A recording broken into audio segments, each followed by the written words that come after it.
So our next guests are going to be two wonderful authors, Ishmael Reed and Dr. Glenn Parris, to talk about Afrofuturism, and they are a part of a program that Kim Shuck, the Poet Laureate for the City of San Francisco, in collaboration with the San Francisco Public Library, are hosting what's called a Poetry Jam, the Afrofuturist edition, and that's going to be on Thursday next week, January 14th, and so it's a free event.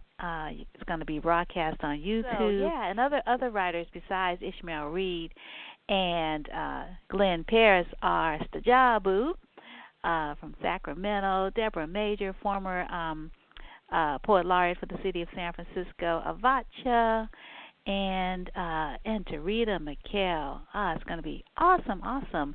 And these poet grandmasters will light the universe with words celebrating blackness and the universality of life itself. It's going to be awesome. And you can register in advance for the program, or you can just pop in. And it's on the same channel as always for the San Francisco Public Library events.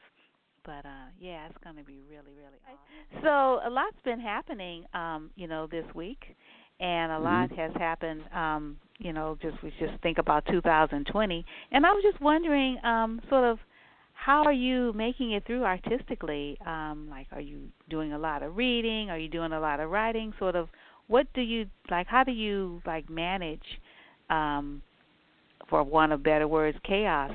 As an artist, does it give you creative ideas? And if so, sort of, what's going on for you right now in this moment? Well, I sort of react to the events that are taking place in the world. And so a number of my, I've begun to do short stories. I was asked to do a short story by Chris Farley of Audible.com, the Audible, the listening, sort of like listening books. And so I did something called Malcolm and Me, which is still selling at Amazon. Malcolm and Me, which is about how I met Malcolm X in 1962 in Buffalo, and my subsequent meetings and conversations, and my assessment of him. And then I have the most recent piece I did for Audible is The Fool Who Thought Too Much. The Fool Who Thought Too Much, which takes place in the late 1700s Germany, where the fools were threatened with extinction because of the Enlightenment. And, at one time, the fools only had free expression. They could say what was on their minds.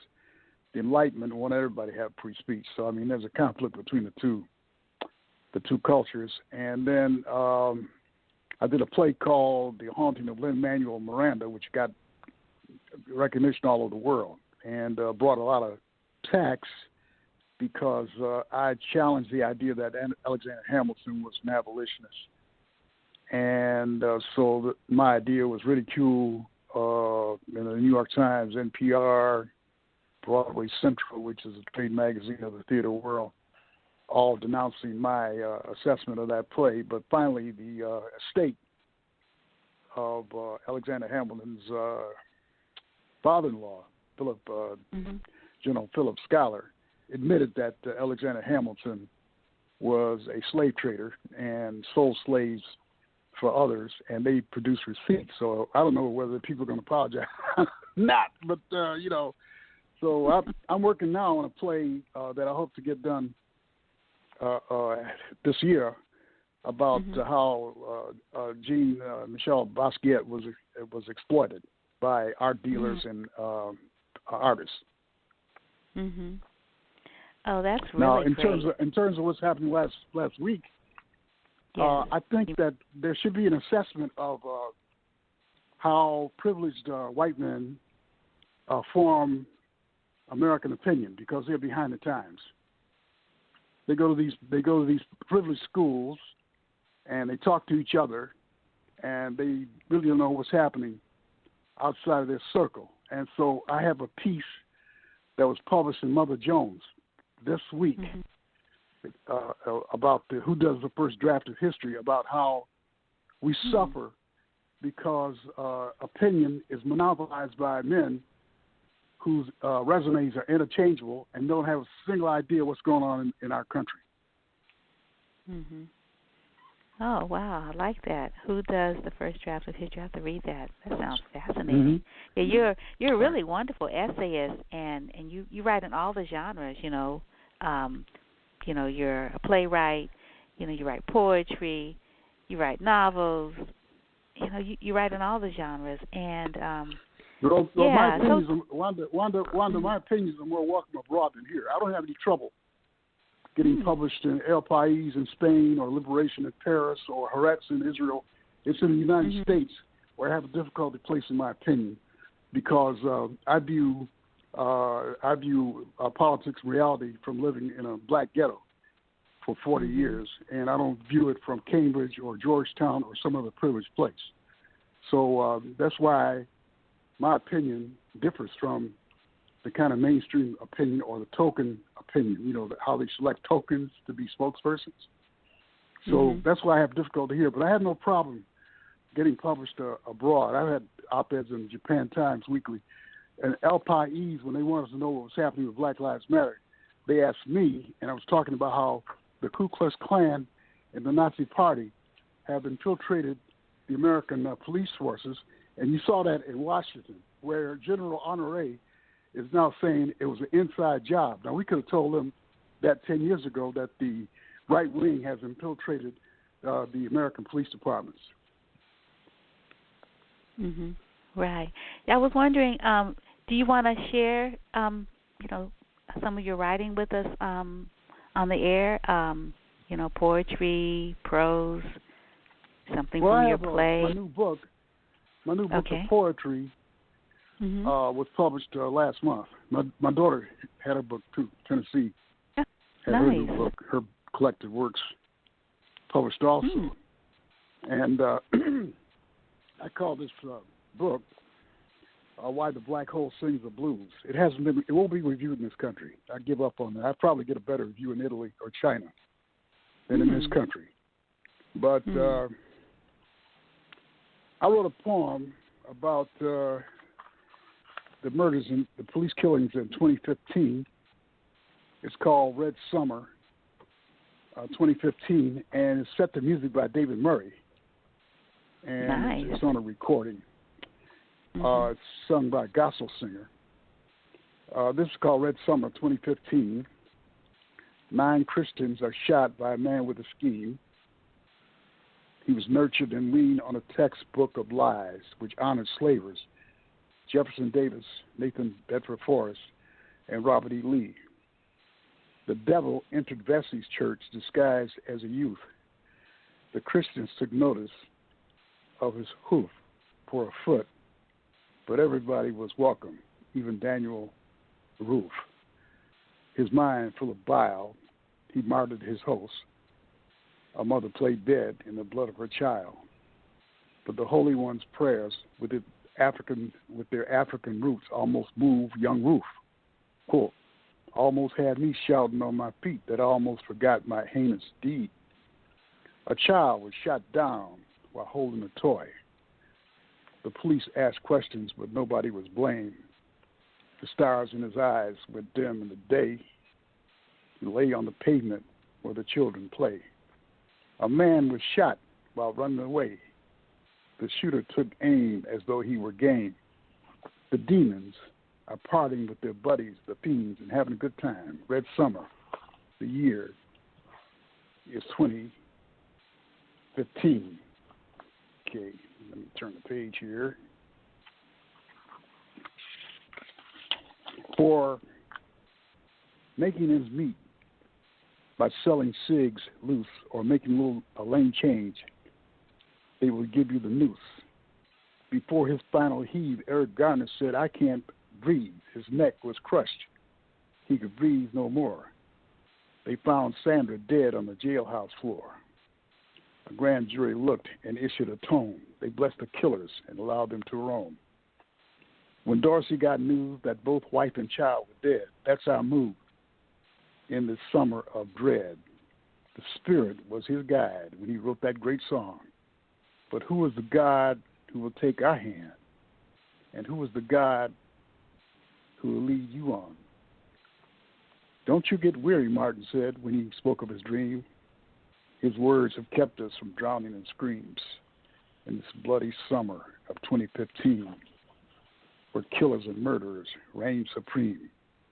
You brought down the flag, you all joined hands and cried, but you still have highways and buildings honoring those who committed high crimes, who didn't want people to be free. Jefferson Davis, Nathan Bedford, and Robert E. Lee. That's it. Wow. Yeah. We're still living in that particular period. Well, I think that we sometimes lack a vision of history, because people talk about the Pettus Bridge, where the martyrs were met by the highway patrolmen. Yes. But the 19th century was much worse, where blacks were massacred when trying to assert their right to vote. There was a massacre in the 1860s in New Orleans, where black men had convened to talk about to fight against the Jim Crow laws, and they were massacred by a police force that included some ex-Confederate soldiers. It's called the slaughter of the innocents, which we have forgotten. But when Andrew Johnson tried to do a little introduction to himself after Lincoln was shot, he took a tour of the North. Wherever he landed, or whichever city he visited, the hecklers kept shouting, "Remember New Orleans," and "Hang Jefferson Davis."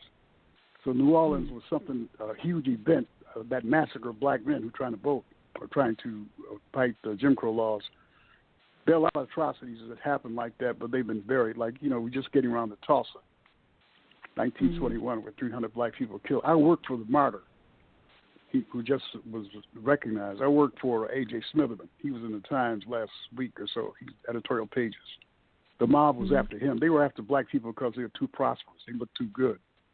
You see, now they say they're mad at people because they're on welfare. But if you prosper, they get mad at you too. So I worked for him. I didn't know this history of his until I left Buffalo, New York, where he had a newspaper, until years later, because he was on the lam. They were trying to get him.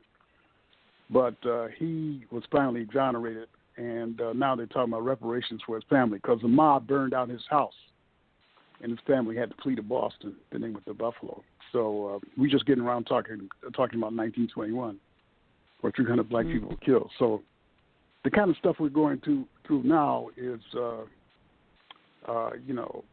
difficult, and it requires persistence. But the 20th century and 19th century were much worse. Yeah, and just think about, wow, I didn't know about that, and I'm from New Orleans, Louisiana, but yeah, there's so much history on that. There's, as a matter of fact, the great cartoonists, the greatest, a person I consider the greatest cartoonist, American cartoon, Thomas Nast, did a illustration of that massacre, and I mean, it's just a great work of art. And if you look up Thomas Nast, N-A-S-T, and keyword slaughter of the innocents, you see that great drawing he did of the massacre. Okay, great. Yeah. Thank you.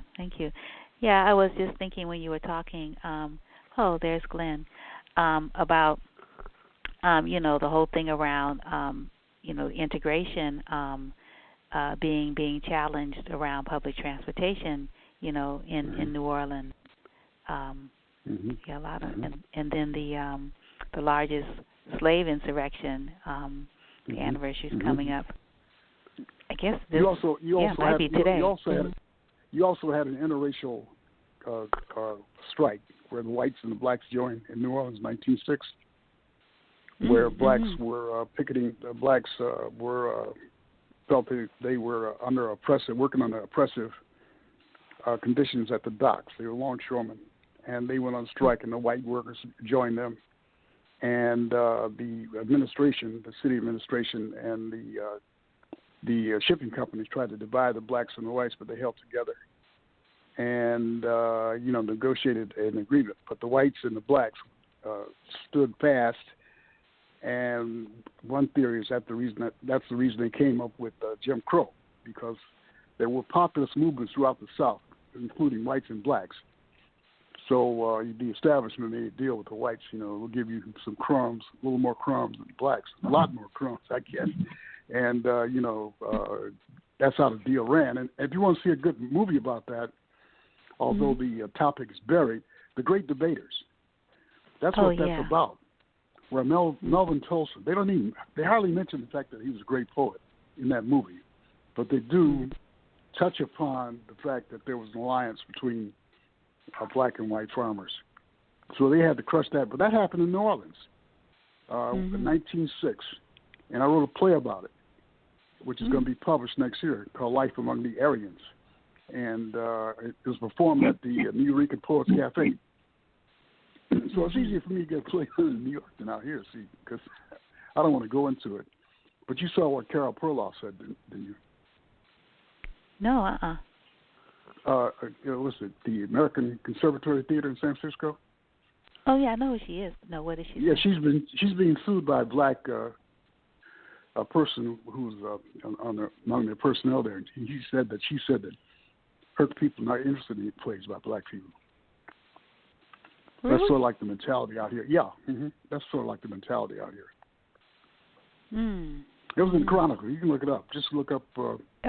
I will. Because the gentleman, you interview him because he's suing her in the American Conservatory Theater. So that's what she said. She said she don't do no black plays because her people are not interested in no black plays. We want to welcome to the air Dr. Glenn Parris. Hi, good morning. How are you? Hi, Wanda. Happy New Year's. Happy New Year to you too. Yeah, you hear our sage, Brother Reed, dropping wisdom here. Dropping the wisdom. Always love to hear him speak and put things in historic perspective. Right. Yeah. Really enjoyed you as moderator for the Afrofuturism 3-part series that the Kim facilitated, Dr. Kim McMillan facilitated. You were like so brilliant. Oh my gosh. Well, I can't claim the moderator's seat. Some smarter people than me did that, but I really did enjoy that whole series. Just to be in such company was an honor for me, and I just enjoyed participating. Right. Yeah.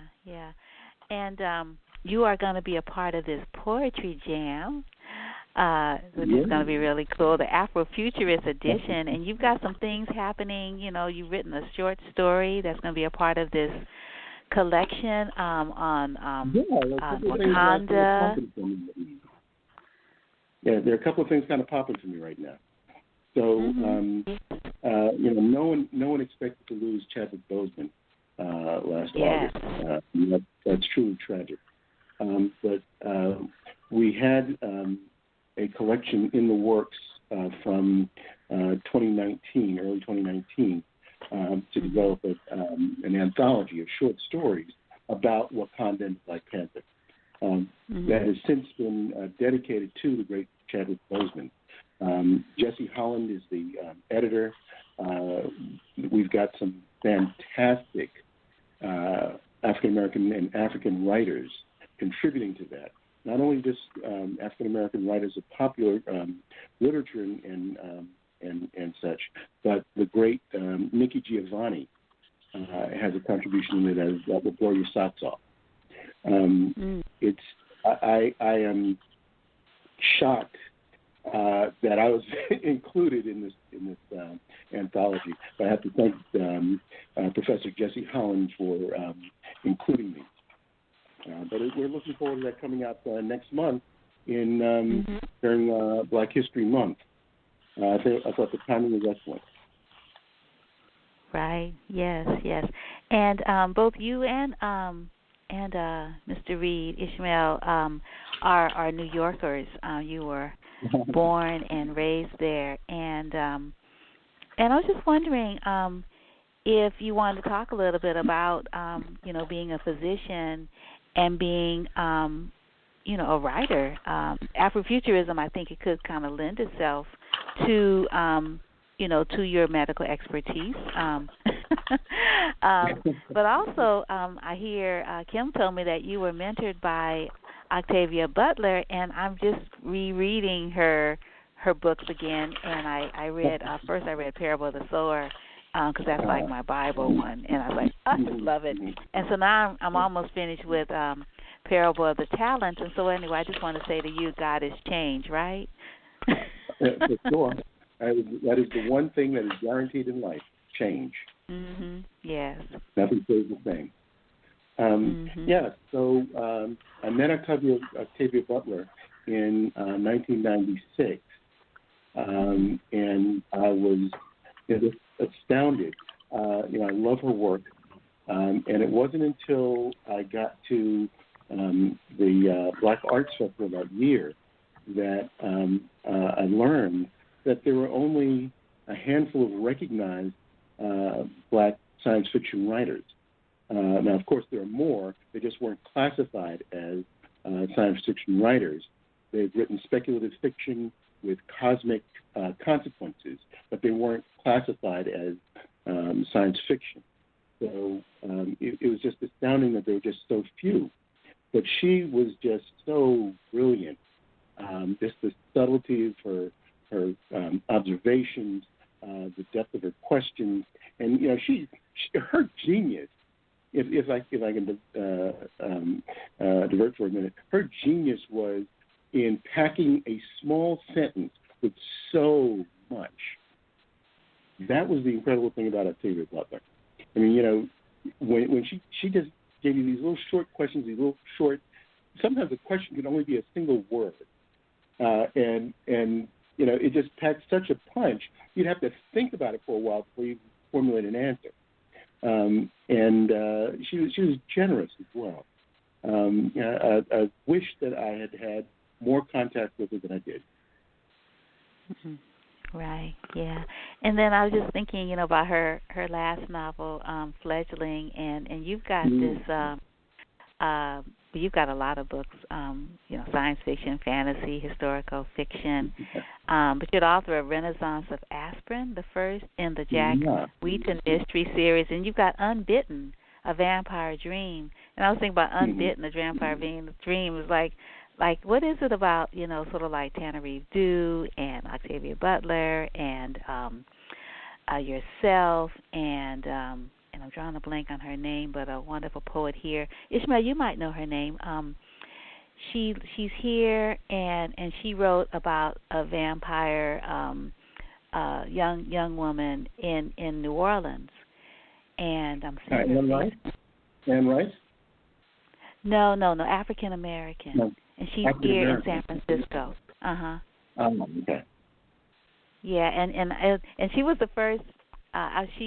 I wanted to read her book so badly that because I'm kind of afraid of vampires, even when one's written by people of African descent. Yeah. But Jewel Gomez. Do you know Jewel Gomez is it's set in a brothel and it's a really great. Oh yeah, it's kind of classic. They reissued it. I think it was like the 20th anniversary of it, and the Bush women, they took the book and they made it into I don't know if you would call it an opera or a musical, but yeah, and they performed it at Yerba Buena Center for the Arts in San Francisco. And it was like awesome. But I just sort of see within this particular character, the vampire character, the living forever, there's immortality there. It kind of like jives with me, like, I kind of like see why our experiences as people of African descent, particularly in this hemisphere, work so well, in that particular kind of story. Yeah, but I wanted to ask you about yours, Unbeaten Vampire. Sure. So, it's interesting. one of the themes that you see in Vampire lore is everybody wants to live forever until they have to. It's a very attractive thought to have the powers of a vampire, but there's so many things that are unique to the living that you lose. My story, Unbeaten, is about a woman who was made into a vampire in the 1700s, and she never quite embraced the whole vampire lifestyle. And as you find out later on in the story, there's a medical reason why she didn't, and it leaves the door slightly cracked for her to come back to the human race. And she does it with the help of her descendants. So it's an interesting book, and as a physician, some of my knowledge and background inform directions that I can take my writing. And I do that in, I guess, all my writing to one degree or another. But this one was a fun one to write, and I think people learn a little bit about certain diseases and their historical impact. The historical impact of diseases can be very, very interesting. They sound dry, but they can be very interesting, as I hope it is in Unbeaten. The Renaissance of Aspirin, as you mentioned earlier, is a medical murder mystery. And I like that one. It hinges on a young African-American medical scientist. She's the youngest member of a team that develops a cure for a very painful condition. It's actually a real condition called fibromyalgia. But what she discovers is a flaw in this multi-billion-dollar formula before it goes to the FDA, and it puts her life in danger. And she's being chased through this by assassins posing as drug reps. And it involves a guy from New Orleans who, kind of got something going on. But it's a fun kind of story. It's a chase story. It has the flavor of The Firm or the Da Vinci Code or something along those lines. Probably the closest plot story to that would be John Grisham's The Pelican Briefs. But that was a fun story to write. I've written a sequel to that, and actually, I've got a first draft of a script to that. But it's interesting when I go around to different panels and conferences. One of the things I get, and I get it mostly from white readers, is that, she sounds like she's a little overqualified. She's an MD and a PhD. At the age of 25, it stretches belief a little bit. And I says, why? I know dozens of MD, PhDs, African American women. I write about what I see. There's nothing that over the top with the characters that I write. I deal with a very diverse population of patients, of colleagues. I've known them for years. I mentioned that comment. I always bring it up. A professor of rheumatology at NYU happens to be African American, MD, PhD. She's recognized as an international genius when it comes to rheumatology. I mentioned this, and her only response was a one-syllable, "Oh, really?" But it was a fun story to write, and it seems to be a really fast read. A lot of readers have called me back and they said, I was a little daunted by a 400-page book, but I read it in a weekend, and you got to put something else out there. So that was fun to write. But in terms of Afrofuturism, my favorite book, of course, has got to be that I've written is Dragon's Heir. That's going to be republished by Outland Entertainment this spring, and that it's a subtle take on Afrofuturism. It's really about imperialism, caste, and hatred is one thing, but when it comes to suffering, indifference is even worse. And these people are superior. They are responsible for a disaster that almost cost the life of every living thing on Earth at one point, 65 million years ago, and they come back and they're indifferent to what has grown up in the ruin that they left behind. And it mirrors a lot of the people in power in this day and age in the real world. And it sort of holds up a mirror to some of the cruelest or most indifferent attitudes towards Native peoples and the African diaspora descendants. And it sort of puts everybody in the same bucket. It doesn't separate, black from white, yellow from brown, or anything like that, but it puts all of us humans in one bucket as we might be seen by a superior group of people that just happen to look like us. Mm-hmm. Right. Yeah. Ishmael shared something from his latest collection with us, a poem, and I was wondering if you'd like to share something before, I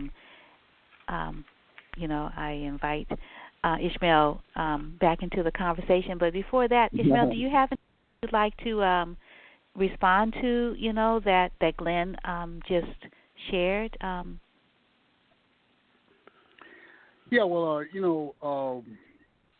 Black Americans were doing speculative fiction about 100 years or 200 years before somebody came up with a critical term, Afrofuturism. So these trends come and go. I mean, I've seen a lot of revolutions.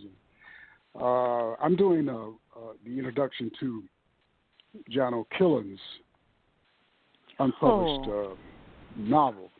lost novel called The Minister Primarily. It's 400 pages long, tour de force. And he talks about the South as being a place where you get that kind of fiction. And he seems to imply that when black people left the South, they left Africa. And that, South is more Africa-like than what happened with the migration to Chicago and New York and other places. I grew up in Buffalo, incidentally. So, I wrote an Afrofuturist novel in 1969. It's still in print. It's called The Freelance Pallbearers. And Jose Palmer, the science fiction writer, nominated for the Nebula Award. So these trends come and go. I think the idea is to write. And one of my missions since at least 1980, when we started these foundations, before Columbus Foundation, which does the American Book Awards, is to end tokenism. Because what I've discovered as somebody who reads a lot of black fiction is that tokens overshadow movements, or a token can overshadow a generation. For example, there are a lot of people who wrote as well. People get shocked when I say it. A lot of people wrote better as well as Baldwin did. He just happened to have powerful backers. Like one of the contemporaries of Baldwin was Louise Merriweather, who's now trying to raise money for round-the-clock care. She's on GoFundMe. Louise Merriweather. Oh. She wrote a classic called "Daddy Was a Number Runner," a classic about Harlem. Takes more risks than go telling them out. I don't want to pit these two against each other, but it takes more risks, and you can see why the establishment would probably deny her recognition. But there are a lot of people who are contemporaries who got sort of like blotted out because the people who create tokens, who are not black, decided on one or two. And that's what I encountered. When I asked about how many African American science fiction writers there were back in 1995, someone who is supposedly a science fiction aficionado says there are only 3. So I said, there can't be 3. I said, it's got to be, maybe 20 or 30, but it can't be just 3. He says, yeah, it's just 3. But again, I'm learning about yours. I learned about, Walter Mosley writing science fiction. Samuel Delaney. Samuel Delaney I knew about. He was one of the three. And Amiri Baraka wrote a science fiction. Amiri Baraka wrote the science fiction short story, and I know I saw the one that he contributed to Dark Matters. And William Melvin Kelly wrote Afrofutures. Yeah, I mean, like them. This needs to be brought out. Different drummers. Because this is not recognized in white mainstream science fiction literature, and this is science fiction, and it's science fiction independent of whether it pertains to African American lifestyles or not. The fact that it was conceived by an African American or African or Afro European, whatever it is, that kind of mind, it brings along the baggage that comes with that, and that baggage shapes the story. It shapes the words. It shapes. Well, a lot of that has to do with the collapse of the black press. Yes. Because a number of writers got their start with the black press. For example, Paul Laurence Dunbar had a newspaper, wrote for a newspaper, the Tatler, Dayton, Ohio. Langston Hughes, his Simple series appeared in the black press. George Schuyler, a number of writers began with. So when the black press collapsed because of integration, we don't get another point of view about trends in black literature. Someone needs to write an article just citing some of these stories, the titles, the years, and maybe just a single sentence about the content, what it's about. Because a lot of people don't know about these. I'm listening to you, and I'm making notes while I'm listening to you. Well, I'm currently having a dialogue with powerful trendsetters in the country, the New York Times Book Review and the New Yorker. Uh-huh. And I'm trying to ask them why I've never seen the byline of a black critic. Critics who've studied black literature all their lives, like Jerry Ward or Miriam Graham or Trudeau Harris or Brenda Green, a whole bunch of them. Yeah. And they have no answers. What they do is they get people to review black literature who have the slightest idea what it's all about. For example, I think there are two trends. One is Columbusing. Like they discovered a writer nobody knew about. Recently in the New York Times, they said people have forgotten Ann Spencer. I mean, black people, people have forgotten William Melvin Kelly. A lost literary giant. Somebody said. And I try to tell these people, you have to go. Why don't you guys bring black critics out of the Negro Leagues? You understand? Yeah. I mean, they can accept some black writers, fiction writers, but why not black critics? Because black critics can put black literature in the context of a tradition. Exactly. Like, for example, Eleanor Traylor connected, say, a novel. She did a review of a novel for us, Conch Magazine, and she connected it to 19th century black literature. Mm-hmm. What they tend to do is to give black writers a white master. For example, Wanda Coleman. I published Wanda Coleman. I knew Wanda Coleman. So some guy in the New Yorker says, well, she has something to do with Whitman. She ain't got nothing to do with Whitman. So those are the trends. That's how they review literature. Well, the other thing that's done is the only way they seem to be able to contextualize literature is it's like X plus Y.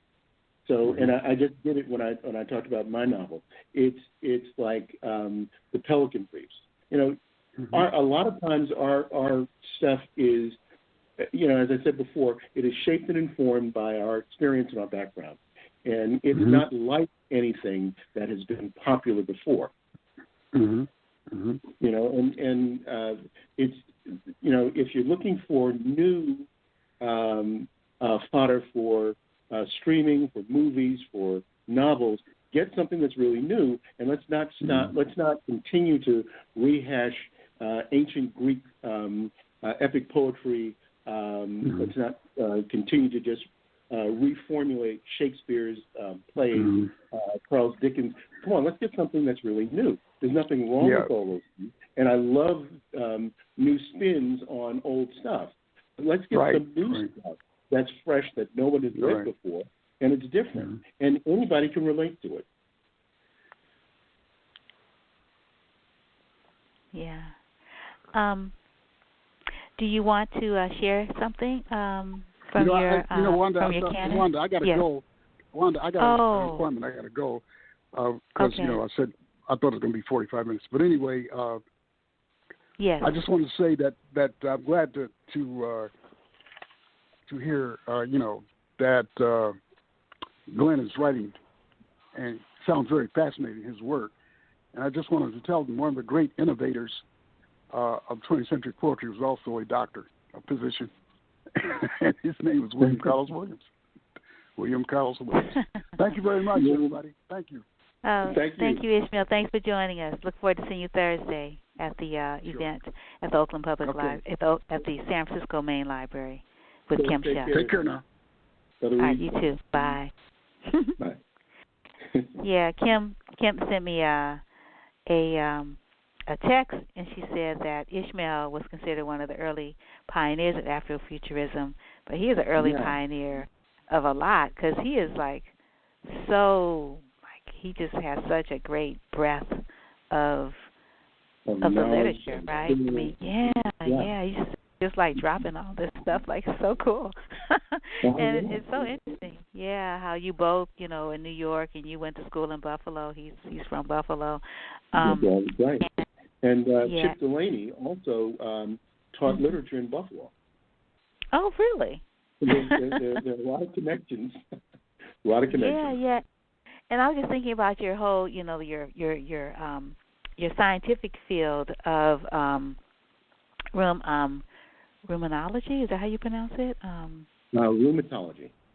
Rheumatology, and it's sort of looking at the immune system, right? And just think about people of African descent. We talk about sort of the kind of medical issues that come up, in our particular community, like heart disease and lupus, diabetes diabetes, of course. Yeah. So it's very interesting. I was looking at a map of incidents of lupus that had been put out by CDC in conjunction with the World Health Organization, and it showed where there are hotspots in lupus in Germany, in London, in Spain, in France, and there are a lot of descendants of the African diaspora in those areas. Of course, all of the United States, the Caribbean, South America. Lupus is very, very common in the Latino community as well. But the continent of Africa is all dark. And I says, wait a minute. How can there be no lupus or very little lupus on the continent when all of the descendants of the diaspora have this spike in incidence of lupus? And I know rheumatologists from Africa, from West Africa, from East Africa. They say, no, there's lupus there. It's just not being registered. It's not being recognized, not being treated until the modern era. So a lot of these maps that are obsolete or out of date don't show it. But there are all kinds of questions that I have, medical questions that I have centering around lupus, treatment for lupus, and the interface with sickle cell anemia. There's all these diseases sort of play around the same maypole, if you will, and no one has made, no one's connected the dots yet on how they relate to one another. But I believe that there's some kind of connection there. Oh, yeah. I mean, I think it's all connected to, racism and white supremacy. I think it's all connected to, sort of living in this cesspool, whether that's America, whether that's, because of enslavement of our ancestors, and we're the descendants, and how did we have to adapt, genetically to be able to, still be here now, in that transatlantic journey, and then living and working and dying, and being tortured on these plantations, or, being under house arrest, and the people bringing the germs to you, in Africa, right? Under colonialism, which was a similar kind of system. It's just, people were killed and maimed and, under house arrest on their own land. So it all shows up in our bodies, as you know, from the work you do. This stuff can't just happen and then not show up. So one of the things is that you evolve to fit your environment. So when you come from West Africa or North Africa or East Africa or South Africa, there are certain indigenous organisms, microorganisms, macroorganisms that live there, and you live in harmony with them. When you are whipped from that and transplanted tens of thousands of miles or thousands of miles away and dropped in a new environment with new organisms that your body has to cope with, it's amazing that we survived at all. I mean, the indigenous population of the North South American continent was devastated by diseases that came from Europe that they had never seen before. The same as this coronavirus is devastating the world population now, a novel virus, one that the human race has never seen before. This is what it can do when you have an unprepared immune system. And this is what happened when we brought a lot of our folks, not we, but a lot of our folks were taken and transported to the New World. We were just dropped in a place where our immune systems were facing diseases that had never been seen before. And there was no medical care. If you fell, you got the whip. You didn't get a shot. You didn't get you got a splash of the whip or a crack with a stick. So the fact that we survived as well as we did is a tribute to our endurance, and it's something that should be celebrated and examined. I mean, if you can because we went to we took a trip last year or in 2019 to Senegal, and we had to be very careful about the water we drank and the food that we ate because our systems weren't accustomed to some of those microorganisms anymore.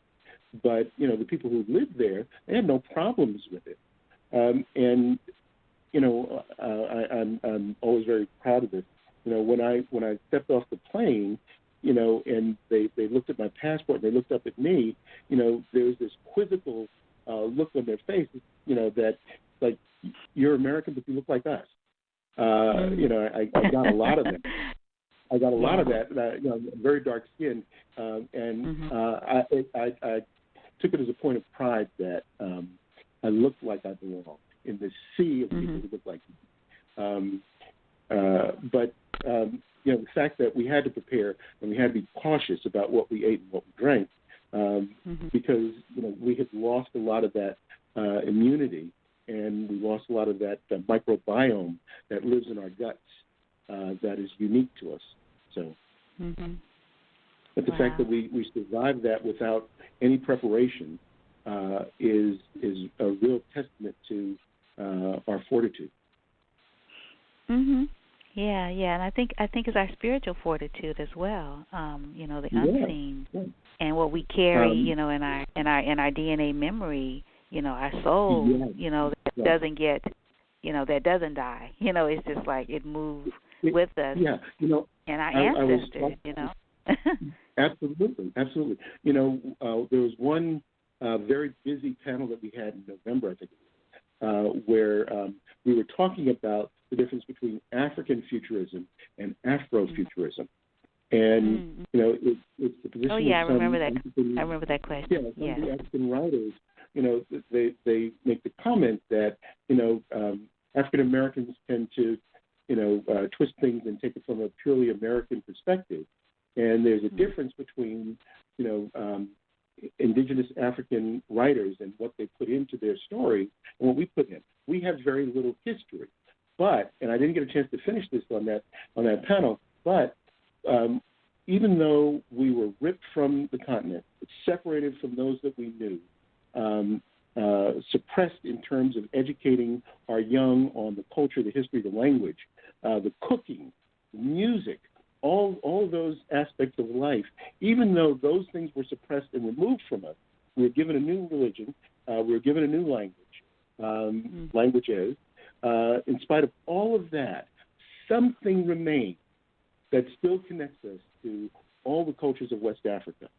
And you know, you can listen to music by African Americans for the past 200 years, and there's still something in common with the rhythms and the music and the instrumentation and the voices that you hear back on the continent in multiple cultures. The cooking, we went there, and one of the ubiquitous things that you saw everywhere is this stewed chicken and rice dish. And this was the same chicken and rice dish that nailed me when I was dating my wife. She made this dish of stewed chicken and rice, and you know, the way to immense Parris through his stomach went right in for that. Okay. So I smiled at my wife when we sat down to eat, and she looked at me and rolled her eyes, and she said, "Yeah, I know." But you know, so there's got to be some that wasn't taught per se. There was no books. There was nothing written down, and communication was discouraged. Families were separated. So children who didn't have the benefit of their parents to raise them still came up with the same concepts, same ideas, same musical. So there is something. And if it's in the DNA, if it's in the ether somewhere, if there's some kind of spiritual astral projection connection between us and the continent, there's some kind of umbilical cord that still connects us and feeds us a lot of that cultural history and baggage somehow. And that needs to be strengthened, that needs to be explored. We touched on it in the movie The Black Panther. You know, thank God Ryan Coogler and the cast that he put together, and the work of Chadwick Boseman and Michael B. Jordan. That, you know, that was a work of art, and I don't know what they're going to do about doing the sequels, but you know, they can't let that wither on the vine. It was just too good. Right. Yeah. You know, when you were talking about you know, sort of the legacy, you know, that is a through line with people of African descent, you know, whether, you know, we're in the diaspora or our ancestors and their descendants are, you know, never left the continent, or we're in different parts of the diaspora, but we're still connected. You know, we're here in the United States, but then, you know, we have connections with our folk in the Caribbean. We have, you know, the folks in South America and the folks in Europe and elsewhere, you know, even like, you know, South Asia and and also in, you know, in New Zealand. I mean, those are all black people, right? And so I just wanted to mention, you probably know him, Dr. Ibrahima Seck, who I met when I went to my first journey to the motherland was to Senegal as well. I went to Rufisque, and because I was invited there by the daughter of Mom Fatou Seck. She's also an ancestor now, Mom Ulimata Nyang, and I met them in San Francisco, she and her son Muhammadu Nyang, and they were a part of a workshop panel looking at indigenous healing that was hosted by the Association of African American Psychologists, ABPSI, and it was you know, they were founded here in Oakland, and so anyway the conference was actually here, so it was easy to get to because I didn't have to travel. But he actually wrote a book about looking at the foodways, and when Hurricane Katrina happened, he was in New Orleans, and they were looking at, you know, the rice as a part of Louisiana, you know, sort of harvesting, and the fish, you know, the food. Because, like, you know, when you went to Senegal, you probably noticed the gumbo, right? I was like, wow, I know this food. You know? So Creole cuisine. My wife is from New Orleans, Oh, okay. Well, so am I. Yeah. So so you know, you see the similar, and also the music. The music is similar too. Like, yeah, and you probably know our brother. He is a famous Senegalese musician. And gosh, I just saw a movie by him. Oh yeah. Neo. Say it again. What? Neo. Yeah, he's. I don't think he's not cynical. He no. is. No, his name's not. No, not Neo. Not Neo. that person. Okay. No, and do let's see. Gosh, I almost had it. I'll find it. I'll tell you. But he Used to Endure. Used to Endure did a movie, sort of looking at the diaspora, and he was in New Orleans, and our brother who made his transition, real famous drummer, who was a drummer for Ahmad Jamal. He was a part of this project, and they traveled the diaspora, and he traveled, and he was like making this document showing that we're still connected. And then they performed at Goree Island at the theater there. It was oh my God. Yeah, it was so cool. So I just wanted to share that with you. What you're saying is it's happening, and it needs to happen more, showing these ties and these connections that we still have with one another. Akon is the one I was thinking of. Akon. Oh, Akon. Yeah. He was a part of. I know him. He's younger. Used to Endure is he's a museum. He is just like, oh my God. Yeah. That film was just phenomenal. It was a part of the African Diaspora Film Festival, which is actually having a reprise of all of its highlights. I'll send you a link to that because it's going to be next week as well. Sure, yeah. Do you want to share something of your vast and varied, canon? Your work. Well, on an earlier show, I read a romantic poem between two of the main characters that kind of share their character. But there's one that I wanted to read that sort of encapsulates the nature of these people that I described, who left the Earth 65 million years ago. And this is typical of an imperial society that's built its power and wealth on the backs of others. And I call this one the seat of power. So if I may read that? Oh, certainly. Mm-hmm. Sure. So the seat of power. Teast is a world fashioned from a giant, grass giant, that orbits the seat of power of the Iflu realm. Its polar caps crowned by the forest of feeling, a symbol of two teardrops eternally chasing round a circle in perfect balance. The mirage swirls twin streams of fire and water, like strands of our very DNA, cast aside skyward towards the future, yet rooted in our past. The Alone, the river of life and fate. For 3 hours of every 7 years, the contrasting tears come to life as Teast eclipses the distant red giant, the blood star. Unleashed by its fiery glow, the Tillage illusion dances for all to see. A spectral dragon in fetal position. The cool green upper arc spread as an oversized wing. The lower arc issues a breath of crimson backwards, rendering the far wing invisible. This world, an elaborate monument to Iflu hubris, an apparition endowed with a mystique, worshipped as a god. And that kind of thing is what people do when they've got empires that can be built by people in servitude, and they've got wealth that is harvested from other people's lands. This is what you can do when you have that kind of wealth. You can build pyramids and sphinxes. You can build statues of liberty. You can build Colossus statues. You can build Taj Mahal. You can build all kinds of things. These people, have built a giant world that has been sculpted to honor and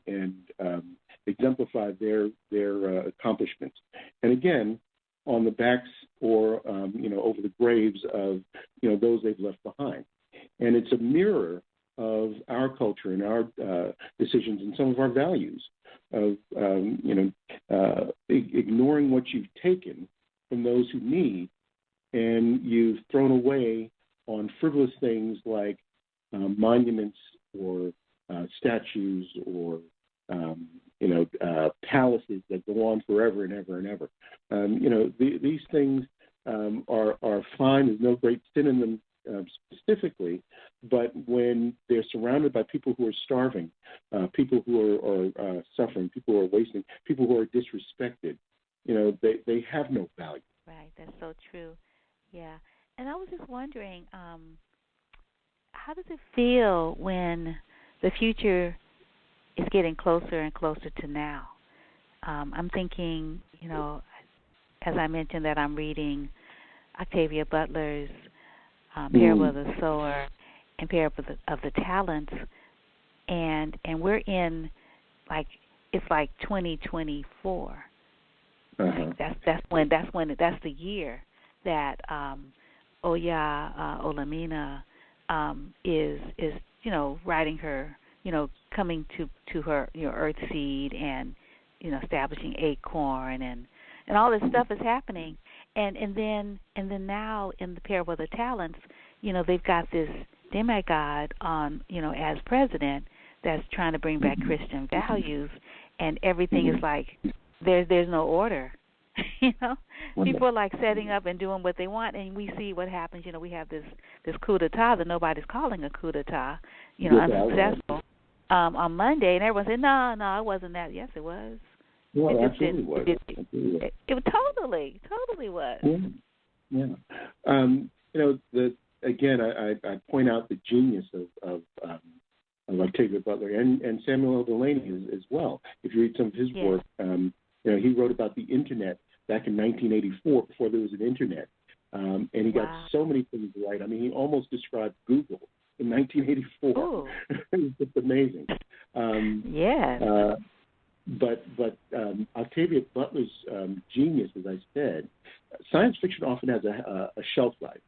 And what I mean by that is, you can make things up in science fiction. I have an advantage because I do have a science background. But, if you don't, you still can write fantastic science fiction if you just do a little research. But science fiction often has a shelf life as we disprove or show a different outcome for some of the things that we've made up. We have flip phones like, the Star Trek communicators, but we don't have transporters and we don't have warp speed. But warp speed is, it's theoretically possible. So, there are certain things that, are not going to likely, I can't say for sure, but are likely not going to be, realistic in the future. But there are other things that not only are realistic, but things that we thought were futuristic are now history. There are things that we've had now for years or decades that science fiction predicted we wouldn't get for hundreds of years. So when Octavia Butler comes up with stories that still hold today, and you're sitting at the edge of your seat waiting with bated breath, what she said is it looks like it's shaping up just like she said, and in a year or 2 years or 4 years, her story begins, what's going to happen? And you're reading it thinking, oh, my God, this could really happen. That's great science fiction literature. That is something that is worth preserving. And that should be shared with the world. That's not just a African-American science fiction story. That is a human science fiction story.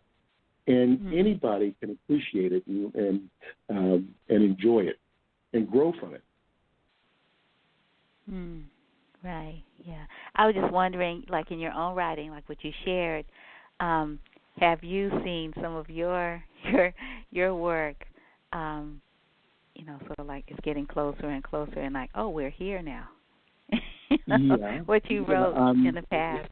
Yeah. So Dragon's Air has been something I've sort of been working through for 25 years. And some of those things are actually tools that we use right now in in biomedical science and in medicine. Some of the new vaccines for COVID-19 are mRNA vaccination, and the brilliance of that technology is something that I sort of touched on back in the day. The PCRs and some of the other things that I came up with. Some of those things are close, and some of those things we will probably never have or never be able to prove. One of my favorite things to do is look at the holes in our scientific knowledge and build a story around the hole, what we don't know and what we think that we can't learn because we can't fathom those kinds of things. What happens inside of a black hole? What happens when you're 10 light years or 100 light years from Earth? Things that we're not likely to be able to ascertain in the foreseeable future. That's a fun thing to write about. Right. That is really cool, because I was just thinking how I was thinking that perhaps you could put, just as we have coded language, and we put codes in different kinds of things, from quilts to songs and things like that. I'm thinking you could put codes, in the writing, and it sounds like you're doing that. And we know that it's for us, and we'll see it, and maybe someone else might not see it, like Ishmael was talking about, how if you have people writing about literature who are not the direct audience, then the people that are writing about the literature will miss, the important stuff because it's not for them, so they won't see it. Right. If you have a critic who can only speak Latin and he has to critique a Greek poem, he's gonna shrug and say, to me, no matter what language it is, I don't understand it, so I really can't discuss it. And that's what a lot of mainstream critics are facing when they look at African American literature. They look at certain things, they want to change them because they think they're mistakes. A lot of times, sometimes there are, typos or grammatical mistakes, but a lot of things are reflections of our culture, of our historical baggage. That's not a mistake. This is what we're really trying to say. And you get mainstream editors who want to change a lot of those things. Once you have a little bit of experience, you can sort of stand your ground and say, no, that's not a mistake. I meant to say that. This is what it means. And if you get somebody who's open-minded, they're going to follow you and give you a little room to work, give you a little creative room. But when you become an Octavia Butler, a Samuel R. Delaney, a Walter Mosley, Ryan Coogler, you've got that creative space to work. And we need to give young creatives that space to work. Yeah. So, when we have, Black Classics Press and we have other presses, then there is the space to work because, you've got the support of the publishing industry, that's like looking for your voice and looking for your work. But then if you have to rely on other to get it, to be able to support your work, then like you said, we won't know. We won't know all the genius that's there. Right. They're trying to squeeze a square peg into a round hole. And, it's like, okay, we got to trim it off here, we got to trim it off here. Like, no, get a square hole. Find a square hole. Don't push it into the round hole. Find a square hole. Right. And I want to let our audience know that the work that you mentioned earlier, that you have a short story in this collection, Tales of Wakanda, Marvel's. And we're still under a little bit of a gag order. It's not really a gag order, but Marvel likes to play very close to the vest, so I really can't tell you very much about my story or any of the other stories in the book. All I can say is that I think some of the other stories in the book are really, really good. My story is more historic Wakanda. and it mirrors, T'Challa's story in some respects, but it incorporates elements of specific history of the world at the time that I wrote the book that I think anybody would recognize. And I pull a few strings together and tie them off, I think. And I hope that my readers appreciate how I've brought a few things together. And I hope it, number one, made sense, and I hope that, we find it enjoyable. Yeah, I'm really looking forward to becoming more conversant in your body of work, and we can have another conversation. But I wanted to let our audience know as well that Tales of Wakanda, Marvel's tribute to Chadwick Boseman, is going to be scheduled for release February 2nd, and it's going to come out, I believe, it's going to have a hard copy, but it's also going to have a virtual, it's going to have a version, Kindle version, like a Kindle version. Right. I think that's going to be available first, and then the hard copy comes next, so people can look for that. And then I wanted to know about your science fiction novel Dragon's Heir. You mentioned that it's being re-released. When can people look for that? Well, I'm in communications with my editor, and she is working on that. We're going to make a couple of little changes. There's still a few copies out there, but they're very limited. Those are first editions, so those are no longer being printed. There are some that are already out there in circulation, but I think those will dry up pretty quickly. So there'll be a few changes, to the format of the story. I think the body of the story is not going to change much. But I think that their publishing season is probably mid to late spring. So I suspect it'll be out then. But sometimes the publishers kind of surprise you, and they get things out faster than expected. We were thinking that Tales of Wakanda would be coming out sometime in June or September, but Jesse Holland, man, he was some leader on this, because he got everybody on the same track. He got it going. He got it finished. He got it done. The artist in the marketing department did a beautiful cover for this, and they got it out for Afro-American History Week, Black History Week, month rather. So I don't know when it's going to come out, but I suspect sometime this spring. But I hope that everybody who reads it gets a chance to enjoy it, and I'd love feedback from them. Sure. And I want to let people know that they could probably, follow you on your website, Glenn Parris, 2 N's and 2 R's .com, and then also your Facebook, your name .fiction writer.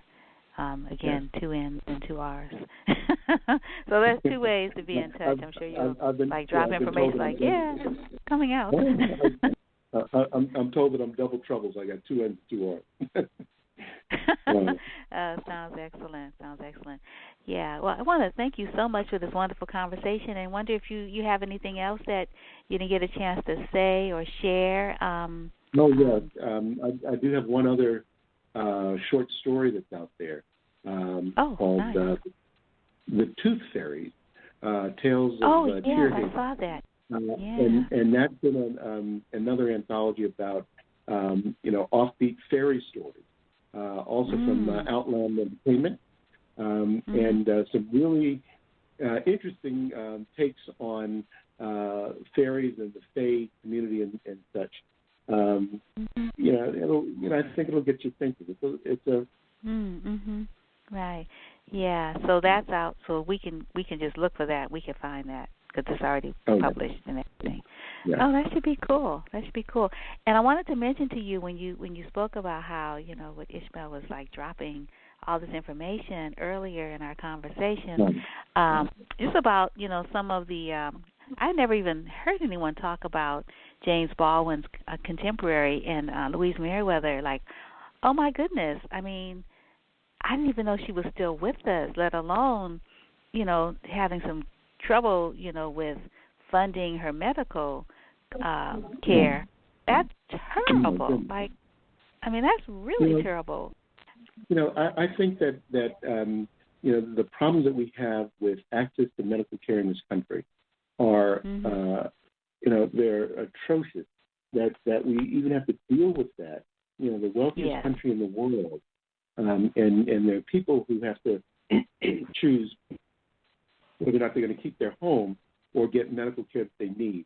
One of the most common causes of bankruptcy is medical bills. That should never happen in the United States. Yeah, that's so true.